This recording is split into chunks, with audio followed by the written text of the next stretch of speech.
Happy National Mom and Pop Business Owners Day! Ano kanyo? Ito ang isang maliit na negosyong pinatatakbo ng isang pamilya at karaniwang itinatayo sa isang lugar lang. Gusto niyo ng sample? Abay, iyan ang mga negosyong tampok natin ngayong Sabado. Sa Bukawe, Bulacan, buko na may ice cream serve sa mismong buko shell ang bagong kinalolokohan. Sobrang yummy. Tamang-tama yung pagkakakombinasyon ng buko tsaka nung ice cream. Tama lang yung timpla niya. Masarap ang kombinasyon niya. Pumatok si Coco Loco sa social media through vloggers talaga. Sobrang laki ng impact. Biruin mo, may mga regular customers kami coming from Manila pa. Lutong bahay na affordable presyo pa. Anytime magutom, available sila 24 hours a day. Ba't kayo dito kumakain? Lutong bahay. Lutong bahay. Nagbabayad na kayo? Yes, mami. Ano kalain niya? Yan po, tapos kinataan sila. Dito po sa Lomi, masarap. 10 out of 10. This was a small canteen before. We started ng ganoong kaliit. When we opened that day, ang ginol pa nga namin muna 5,000 to 8,000. Hindi namin inaakala na mag-15,000 kami noon. Kaya na raw makabili ng diamante. Yung for real, hindi puwet ng baso sa abot kayang halaga. Aba, diamonds are girls' best friend nga. Patingin nga niya mga kamay mo. Talaga namang kumikinag. May mga customers na gustong magbenta, wala silang puhunan, pwede silang pumunta dito para mag-live sell. Kano po may ta? Net per month is nasa 7 digits po. Lahat na yan sa Pera Paraan. Kung ang tinaguri ang lumpia queen na si Abby Marquez, ice cream coated with mochi dough ang trip, ang food content creator na si Manuel Olazo naman, French fries with ice cream ang tinikman. Sizzling ice cream with caramel bar at special gravy naman ang ibinida ng vlogger na si Jayza Recinto. Pero sa Bukawe, Bulacan, buko na may ice cream serve sa mismong buko shell ang bagong kinalolokohan.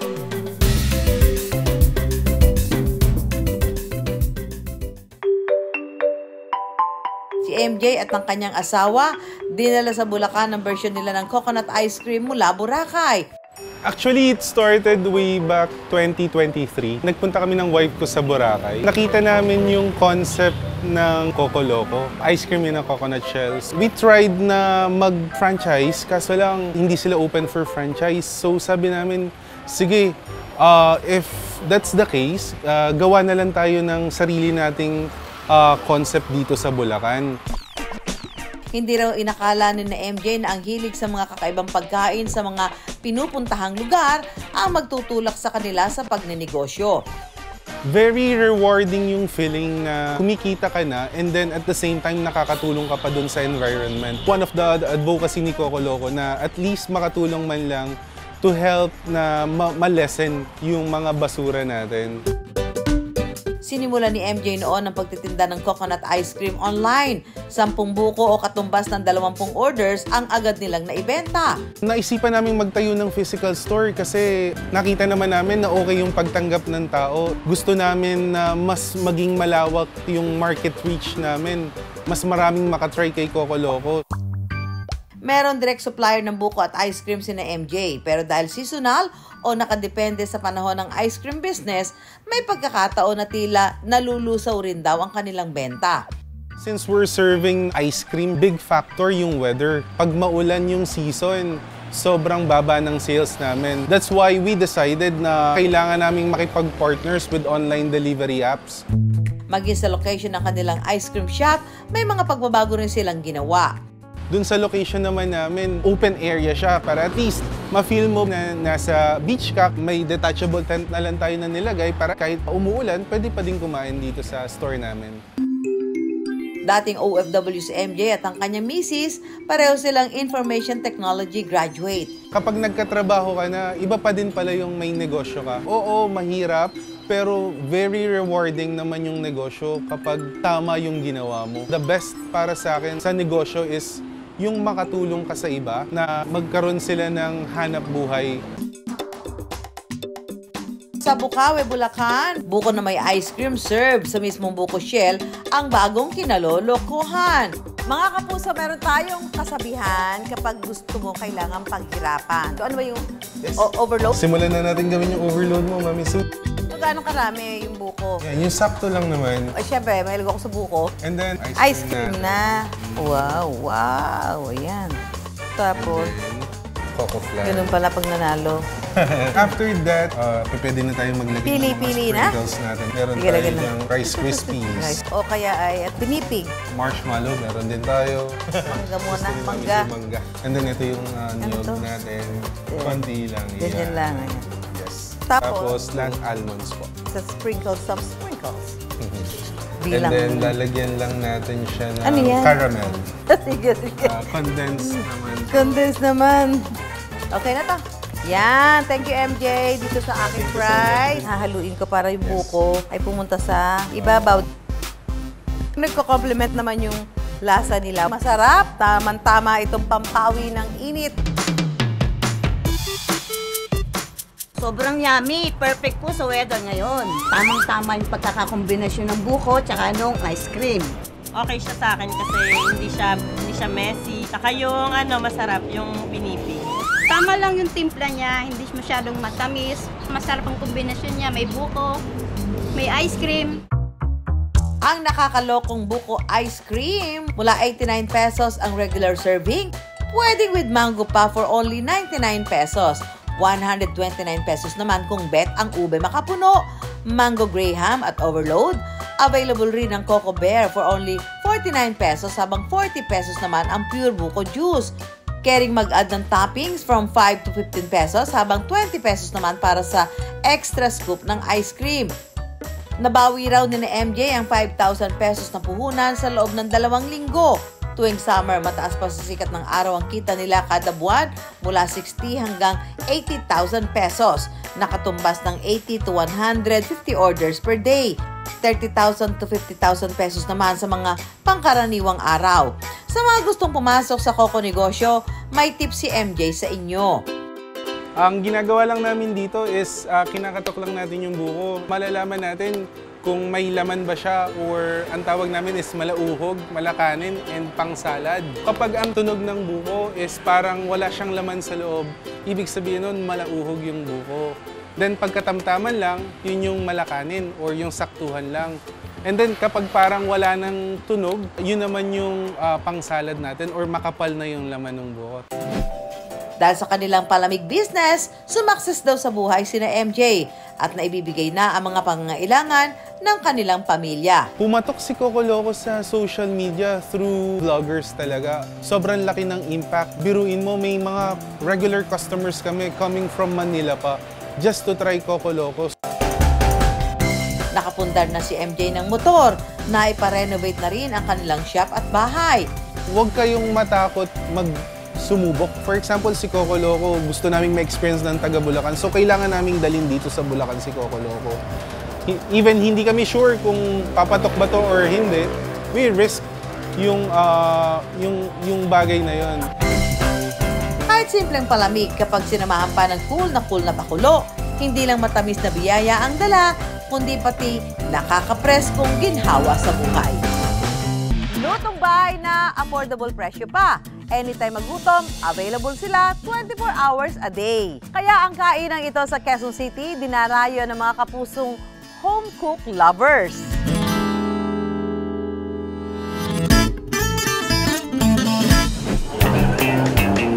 Tuwing pananghalian, ganito ang eksena sa karinderyang ito sa kahabaan ng Summer Street, South Triangle, Quezon City.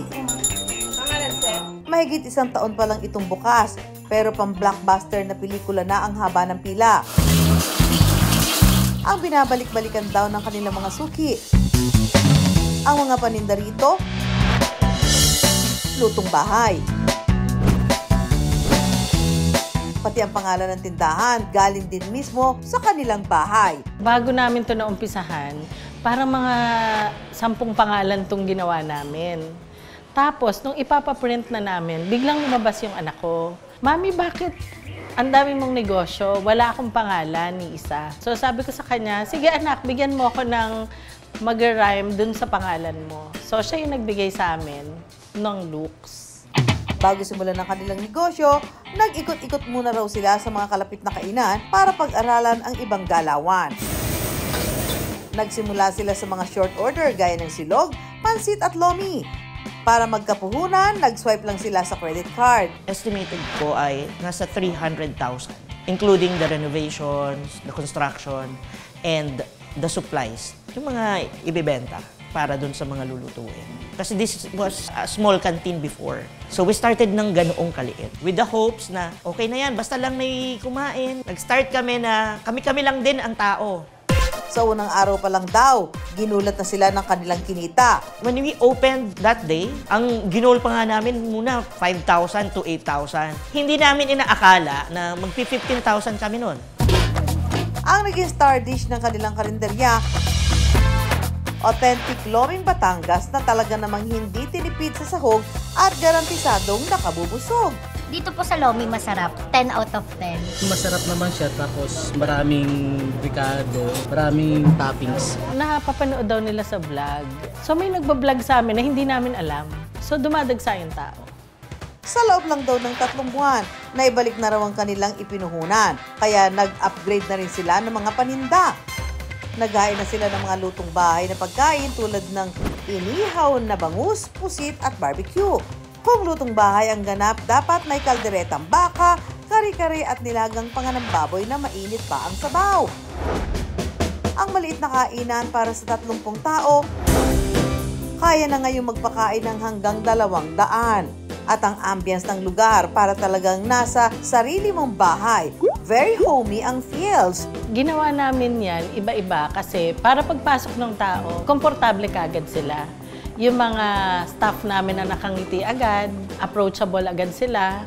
Tapos pag umupo sila sa bawat lamesa, iba-iba yung experience nila.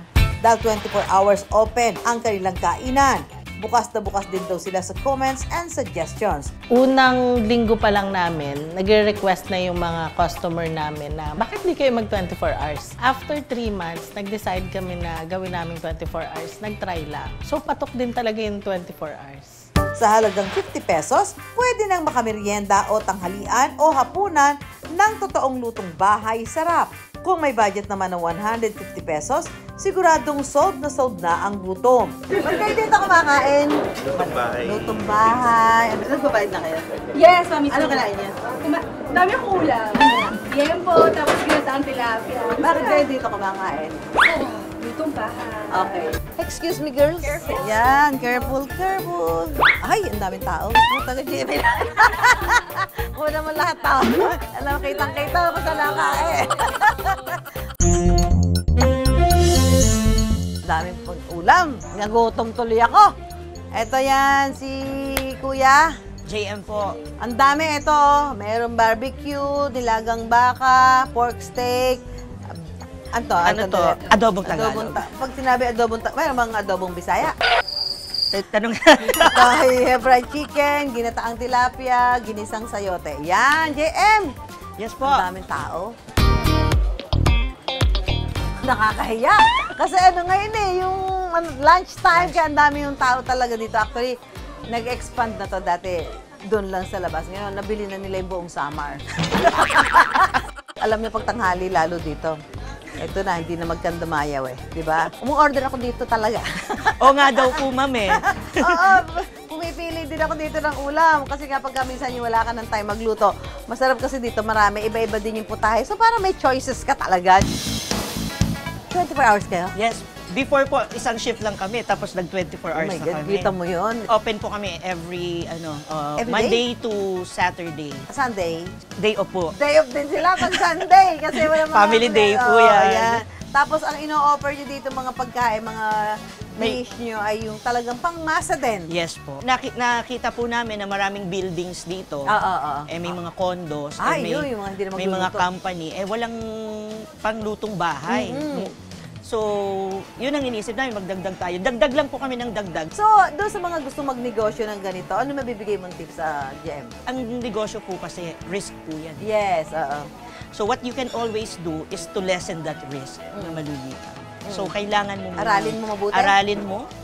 sino ang market mo? May bibili ba ng ititinda mo or kung ano man ang ibibusiness mo? Kasabay ng paglago ng kanilang negosyo, ang pagdami ng nabigyan nila ng trabaho. May kasabihan nga a businessman does not open a business. It's the people who opens the business. Kaya kami dito, yung mga tao namin, biglang dumami at yan ay lahat. We treat them as a family. Madalas, ang iniisip na negosyo ay yung kakaiba o walang kapareho. Pero kung iisipin mabuti, tila mas may chance na sumakses sa mga negosyong ang binibida ay yung tried and tested na. Basta i-level up pa ang kalidad ng produkto, di yan pagsasawaan at babalik-balikan pa.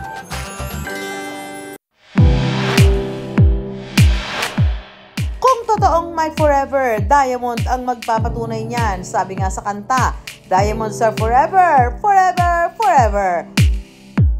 Sa tigas at tibay kasi ng diamante, kaya nitong tumagal ng forever. Pero hindi na raw kailangang masilaw sa presyo ng diamante ngayon. Kaya na raw makabili ng diamante. Yung for real, hindi puwet ng baso sa abot kayang halaga. Aba, diamonds are girls' best friend nga.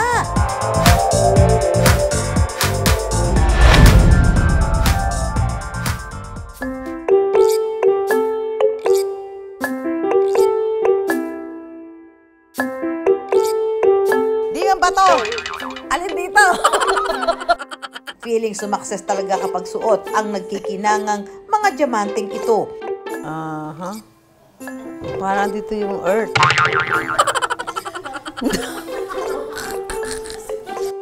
Pero hindi ho sa akin yan, ha? Yan ang mga diamanting ibinebenta ni Charo. Hikaw, necklace, bracelet, sing-sing, lahat po ng mga alahas sa natural diamond. Natural diamond o namina talaga sa lupa ang karamihan daw sa mga ibinebenta nila. Meron din silang lab-grown diamond o yung ginagawa lang sa laboratorio. Ang bentahe raw ng mga itinitindang diamonds ni Charo, mas mababa ang presyo sa market value. Ayan, ako mga kapuso, kasama natin si Ma'am Charo na patingin nga niya mga kamay mo. Talaga naman kumikinang. Ano ba pinakamura mo dito, Ma'am? Meron pa po kami pinakamura. Ay, yung pinakamura? 1,997. Gusto mo? Ano to? Stud. Ang liit. Ito pong stud na to, pwede po siyang pang baby, pang second piercing, pang third piercing. Ang setting din po niyan, 18 karat din. Ito yung collection naman po namin ng mga 3, 9, and 8. Ito, illusion siya ng cushion, para kang naka 1 karat total face. That's 3,998. Combination po siya ng round cut tsaka brilliant cut. May white gold tsaka yellow gold.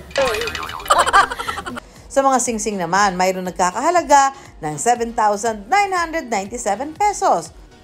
Doon po sa mga gustong magkaroon ng mga singsing na talagang tight yung budget, the best din po yan. Kung gusto naman ng ternong hikaw at singsing. This is heart shape. May hikaw po siya, may singsing. Illusion po siya. Unang tingin mo, this is heart cut na buo. Pero, oo nga. Pero that's round brilliant cut. Teka, itong terno na to, magkano siya? Yung hikaw po, 3,998. Tapos? 3,998. Yung hikaw? singsing po is 6,998. Pero may diamond na yan. Opo, that's natural diamond. And then, naka 18 karat setting na rin po siya. With certificate na rin. Free shipping na rin. Grabe naman to.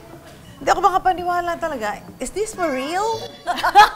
Ang dami po talagang hindi Nagugulat. naniniwala sa amin dito. Actually, pag nagbebenta kami online, may nagsasabi sa amin, nagbebenta daw po kami ng silver. Okay. Nagbebenta daw po kami ng puwet ng baso. Pero syempre, mapapacheck yan eh. Opo, kaya po, we have our showroom. So yung mga bumibili po online sa amin, pwede po silang pumunta dito. Sabi ko, it's normal naman na duda talaga kayo. Syempre, kasi especially sa ngayon. market, opo, market value, it's very, very mataas yung presyo. So sabi ko, you can go here, you can bring your own tester, you can test here. Bago kuminang ang tagumpay ni Charo sa negosyong alahas, gumapang din daw muna siya sa hirap. Hindi po ako mayamang tao. Hindi po ako anak ng isang mayaman. Ako po yung probinsyana. Pinalaki kami ng mga magulang namin talaga sa pagsasaka. Nakapagtapos po ako ng pag-aaral. Tapos lumuwas ako ng Manila. Nagtrabaho po ako dito ng 15 years. Hindi raw sukat akalain ni Charo na mula sa pagiging agricultural engineer, pagiging alahera at negosyante ang kakaririn niya.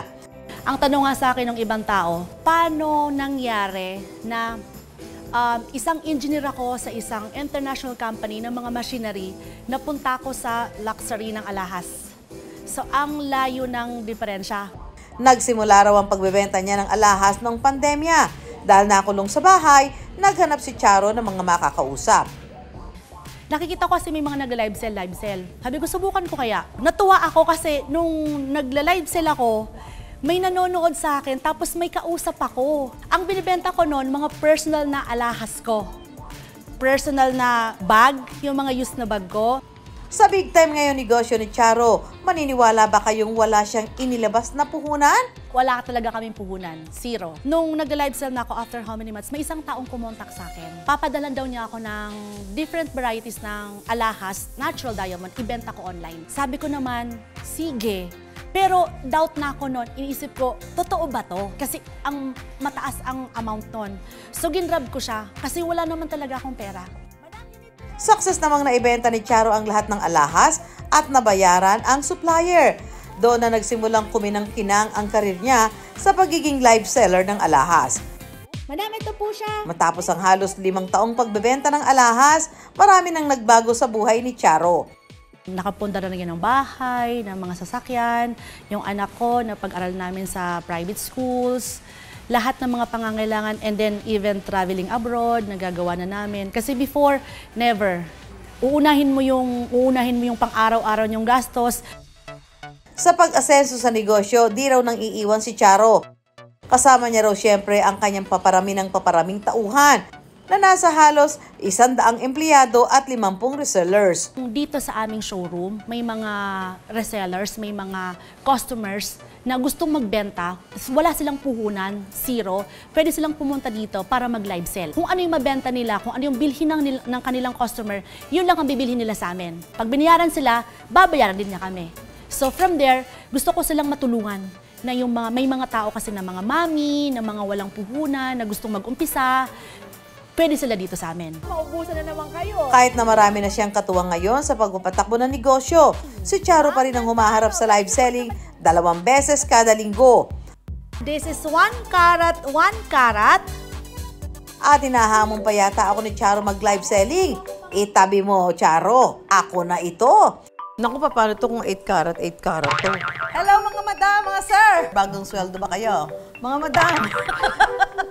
Sabihin niyo na kina sir, ito na po ang inyong mga mini-mithing mga alahas. Ito po ay Natural diamond po. Natural diamond po. 1 karat po. 1 karat po yan. Kitang-kita niyo naman sa tabi niya.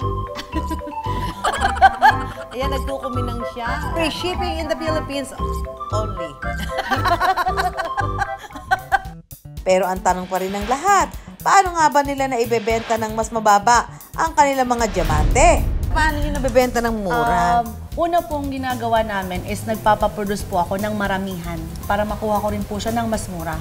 Oo, kasi parang iniisip ko, paano nyo siya nabebenta ng mura? Samantalang pag sinabing diamond, parang, pag sinabing, Natural diamond. Ang sistema ko po kasi, gusto ko siya, mabilis yung benta. Mabilis po yung balik sa akin. Pero, maliit, napakaliit lang po ng patong. Kano po kita? Actually, net per month is nasa 7 digits po. Ang buhay, lahat naman may hirap. Pero kung nahirapan ka, ituto ka, kung ano yung mali mo, ayusin mo. Kung ano yung dapat mong gawin, i-improve mo. Katulad ng diamante, kailangan muna dumaan sa napakaraming proseso bago kumislap at magkahugis. Ang pagninegosyo rin, hindi nakukuha sa pabilisan. Kailangan ding mapagtagumpayan muna ang mga pagsubok para lumutang ang tunay na kinang ng pinaghirapan. Karamihan sa mga kilalang negosyo sa ating bansa ay sa maliit na negosyo lang din nagsimula. Tulad ng isang ice cream parlor noon. Isa ng sikat na fast food chain ngayon. Ang dating tindahan ng mga sapatos noon, ngayon, naglalakihang malls na sa iba't ibang parte ng bansa. Kaya huwag magmadali dahil ang pangarap mong negosyo makakamit ng paunti-unti. Kaya bago man ang halian, mga business ideas muna ang aming pantakam. At laging tandaan, pero lang yan kayang-kayang gawa ng paraan. Samahan nyo kami tuwing Sabado alas 11:15 ng umaga sa GMA. Ako po si Susan Enriquez para sa Pera Paraan.